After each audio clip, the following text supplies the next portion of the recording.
Little Ida's flowers. What a pity all my flowers are dead, said little Ida. Last night they were so beautiful and now all their leaves have withered. Why does that happen? She asked the student who had come visiting. The young man was sitting on the sofa. Ida was very fond of him because he knew the most marvelous stories and with a pair of scissors could cut out of paper the most wonderful pictures. Flowers, hearts, little dancing ladies, and castles with doors that could open. He was a happy young man and fond of children. Why do my flowers look so sad today? She asked again, and showed the student her bouquet of dying flowers. He looked at them a moment before he said, I know what is wrong with them. They have been dancing all night and that is why they looked so tired and hung their heads. But flowers can't dance, said little Ida. Sure they can, replied the student. When darkness comes and we go to bed and sleep, then the flowers jump out gently enough. Nearly every night they hold a grand ball. Are children allowed to come to the ball too? Asked little Ida, who was eager to know how flowers brought up their children. Oh yes, both the little daisies and the lilies of the valley are allowed to come, smiled the student. Where do the most beautiful of the flowers dance? You have been in the park near the king's summer castle, the one that was a splendid garden. You've been there to feed the swans. Remember how they swim towards you when you throw breadcrumbs? That's where the grand ball is held, and very grand it is. I was there yesterday with my mother, little Ida said, and looked pensive. There wasn't a leaf on any of the trees, and not a flower anywhere. There was a lot this summer. Where are they now? As soon as the king and all the countries moved into town, then the flowers moved up to the castle. There they live a merry life. I wish you could see it. The two most beautiful roses sit on the throne. They are the king and queen. The big red tiger lilies are lord in waiting. They stand behind the throne and bow. Then in come all the most beautiful flowers and the grand ball begins. The blue violets are midshipmen. They dance with the hyacinths and the crocuses. I call them miss. The tulips and the big yellow lilies are the old lady. They see to it that everyone behaves and dances in time to the music. But, interrupted little Ida, are the flowers allowed to dance in the king's castle? No one knows they are there, continued the student. Sometimes the old night watchman, who is supposed to take care of the castle when the king is away, does walk through it. He carries a great bunch of keys, one for every door in the castle, and as soon as the flowers hear the rattle of the keys, they hide. The old night watchman can smell them, but he has never seen them. Oh, how wonderful! Little Ida clapped her hands. Wouldn't I see the flowers either if I were there? I think you could, said the student. Next time you are in the park, look in through the windows of the castle and you will probably see them. I was out there today. I saw a long yellow daffodil. She was lying stretched out on a sofa. She was a lady in waiting. What about the flowers in the botanic garden? Are they allowed to attend the ball too? And how do they get out of there? Is it a very long way from where they live on the castle? Oh, sure they can come, exclaimed the student. When flowers want to, they can fly. We have seen butterflies. Don't they look like yellow, red, and white flowers? That is exactly what they were once. They are flowers who had jumped off their stem and have learned to fly with their petals. And when they first get a taste of it, they never return to their stems and their little petals become little wings. There's no way of knowing whether the flowers from the botanical garden know about what goes on in the castle. The next time you are there, you can whisper one of the flowers that there will be a grand ball that night in the castle and see what happens. Flowers can't keep a secret, so that flower will tell it to the others, and when night comes they will all fly to the castle. That will certainly surprise the professor who is in charge of the garden. The next day when he takes his morning walk, there won't be a single flower left in the whole botanical garden, and I'm sure he will write a paper about it. But how will the flowers I tell it to talk to the others? I'm sure that I have never seen a flower speak, said little Ida. That's mime. It's a regular pantomime. You have seen how when the wind blows, all the flowers shake their heads and rustle their leaves. What they are saying to each other is just as plain as what we say with our tongues is to us. Does the professor understand what they are saying? Asked little Ida. Sure he does.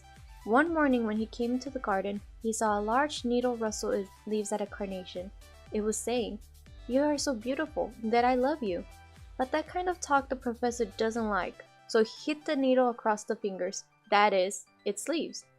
But the needle burned him, and since then the professor has never dared touch a needle. That is very funny, little Ida laughed. I don't think it's the least bit funny, said the old chandelier, who had just come into the room and had overheard the last part of the conversation, but he never found anything funny. Such fantastic ideas are nonsense. They are harmful to a child and boring for grown-ups. The old chandelier did not like the student, especially when he found him cutting pictures out of papers with a pair of scissors. The student had just finished cutting a hanger from holding a heart. He had been condemned for stealing hearts. Now that the young man had started on another, it was the picture of a witch who was riding on a broom, and he was carrying the husband on the end of her nose. Little Ida thought that everything the student did was amusing, and she thought a great deal about what he had said about the flowers.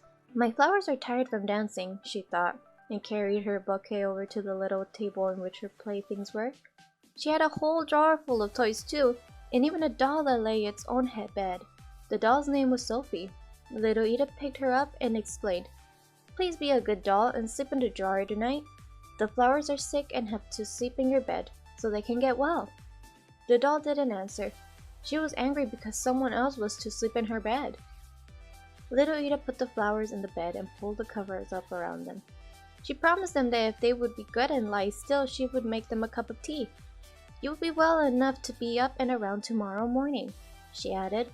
Then she drew the curtains around the bed so the sun wouldn't shine in their eyes. All that evening she could not think about anything but what the student had told her. When her bedtime came, she ran over to the window and pulled aside the drapes to look at her mother's plants, which were sitting in a flower pot on the windowsill. She whispered to both the tulips and the hyacinths, "I know where you are going tonight." The flowers ached as though they hadn't heard her. They moved neither a petal nor a leaf, but little Ida believed that what she had been told. When she got into bed, little Ida lay awake thinking about how beautiful it must have been when all the flowers danced in the royal castle. "I wonder if my flowers have really been there," she muttered, and then she fell asleep. Late at night, she woke. She had dreamed about the flowers and the student, who the chandelier had said was filling her head with nonsense. It was very quiet in the bedroom. On the table beside her parents' bed, the night light burned. "I wonder if my flowers are still lying in Sophie's bed," she whispered. "Oh God, how I would love to know!" She sat up in bed and looked towards the door. It was ajar. In the next room were her flowers and all her playthings. She listened. Someone was playing the piano softly and more beautifully than she had ever heard it played before. "Now all the flowers are dancing. Oh God, how I would love to see it," she whispered. But she didn't dare get up, for she was afraid she would wake her father and mother. If only the flowers could come in here, she thought, but the flowers didn't come and the music kept on playing. Finally, she climbed out of bed, tiptoed over to the door, and looked into the living room. There was no night light burning in there, but she could see anyway, for the moon shone in through the window onto the floor. It was so bright that it was almost as light as day. All the tulips and the hyacinths stood in two long rows on the floor. On the windowsill stood only their empty flower pots. The flowers danced so gracefully, holding onto each other's leaves. They formed chains and swung each other around, just as children do when they dance. A big yellow lily sat at the piano and played. Little Ida remembered that she had seen it in the garden that summer. The student had said, "Why, it looks like Miss Line." Everybody had laughed at him then. But now little Ida thought that the slender yellow flower really did look like Miss Line, and behaved just as she did when she played.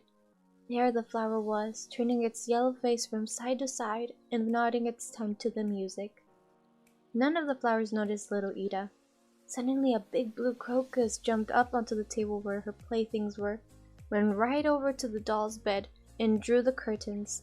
There lay the sick flowers, but they didn't seem sick anymore. They leaped out of bed. They wanted to dance too. The little porcelain man, whose chin was chipped, bowed to the flowers. They jumped down onto the floor, and what a good time they had. Now in Denmark, Jovial little children are given a bunch of birch and beech branches tied together with ribbons, and fastened to their twigs and paper flowers. Little toys and candies. It is old custom for the children to whip their parents out of bed with these switches to Shrove Monday. The switches are pretty and most of the children keep them. Little Ida had been lying on the table among her other toys. Bump! Down they jumped with the ribbons flying. They thought they were flowers. A handsome little wax doll with a broad-brimmed hat just like the other chandelier wore was tied to the top of the longest branch. The switches danced the mazurka, for they were stronger than the flowers and could stab their feet. All at once the wax doll began to grow. It became taller and bigger and started screaming at the paper flowers. What a lot of nonsense to tell a child! What a lot of nonsense! Now the wax doll looked exactly like the chandelier, for he too wore a broad-brimmed hat and a yellow complexion and a sour expression. The ribbon started to hit the wax doll across the legs, and he had put himself together till he was only a little wax doll again. It was all so funny that little Ida could not help laughing. The switches kept on dancing, and the chandelier had to dance too, when he was as big and tall as a man, and when he was only a little wax doll. He was given no rest until the flowers begged the switches to stop. The flowers who had laid in the doll's bed felt especially sorry for this little wax doll.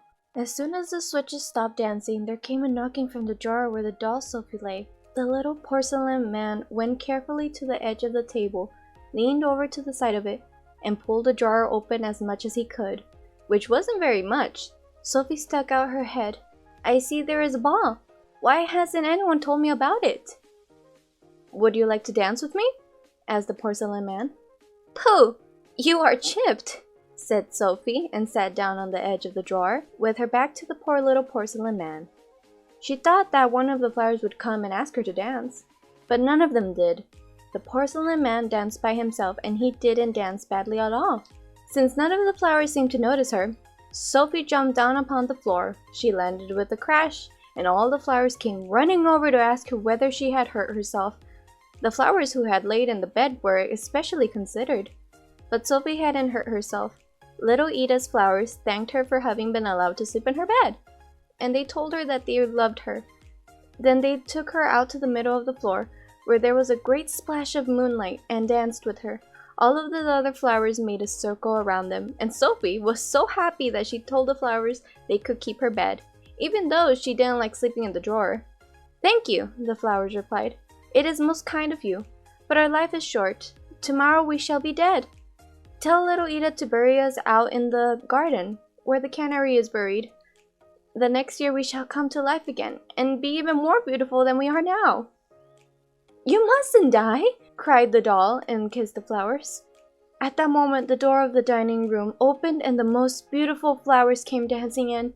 Little Ida could not imagine where they had come from, unless they were the flowers from the park near to the king's castle. First entered two roses who wore gold crowns. There were the king and the queen. Behind them came the carnations and the lilies, bowing and waving to the other flowers. There was music.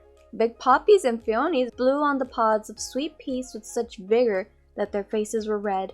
The bluebells tingled. It was a funny orchestra both to watch and to listen. At last came all the other flowers, dancing, violets, daisies, and lilies of the valley. As they finished their dance, they kissed each other. It was lovely to see. The flowers said goodnight to each other, and little Ida climbed back into her little bed and dreamed about everything she had seen. The next morning when she woke, she ran right over to the doll's bed to see if the flowers were still there. There they were, but now they were all shriveled and dead. Her doll Sophie was in the drawer. She looked awfully sleepy. "Can you remember what you're supposed to tell me?" little Ida asked. Sophie didn't say a word. "You're not a good doll," scolded little Ida. "Remember how the flowers danced with you." Then she took a paper box that had a very lovely picture of a bird on its lid and laid the flowers in it. "That will be your honorable coffin," she said. "And when my cousins come from Norway, then we'll have a funeral and bury you, so you can come again next summer and be more beautiful than you are now." The cousins from Norway were two strong boys. Their names were Jonan and Adolf. Their father had given them each a bow and some arrows, and these they had brought along to show little Ida. She told them about the poor flowers that had died and allowed them to attend the funeral. It was almost a procession. First came the boys with their bows slung over their shoulders. Then little Ida carrying the pretty little paper box. In the corner of the garden, they dug a little grave. Ida kissed the flowers before she buried them. Jonah and Adolf shot an arrow above the grave, for they didn't have a gun or a canyon. The end.